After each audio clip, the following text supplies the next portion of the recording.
Hey, welcome to Daily Outlook. I'm Tyler Church. And I'm Ceci Heinen. And this week we're highlighting some of the Daily's top stories. So for this week, one of my stories that I chose talks about the mental health crisis on campus.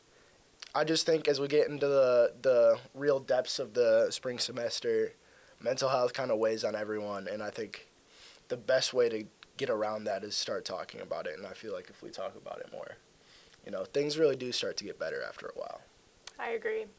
And knowing resources that are available on campus is important too. My favorite story that I want to highlight for the week was from Ahmed from the City Desk.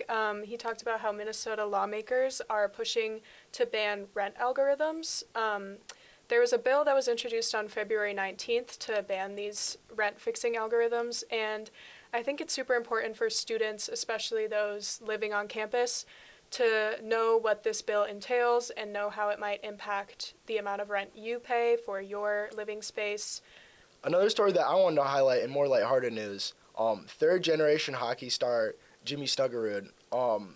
Being someone from out of state, it's always crazy to think about, hockey being this big of a thing. Every time I hear about it in Minnesota, everybody talks about it like it's football.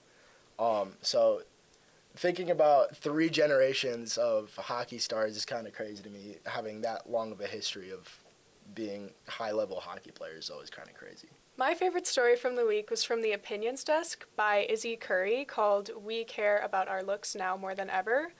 It talks kind of about the idea of these Sephora kids, as you may have seen on social media, and how young girls are becoming more and more obsessed with their appearance and buying skincare, super expensive skincare, and makeup in order to match some sort of beauty standard.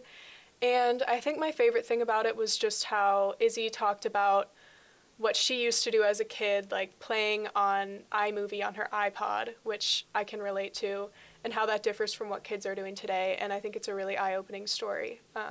Yeah. All right, that's all we got for this week. I'm Tyler. I'm Cece. And we'll see you next week.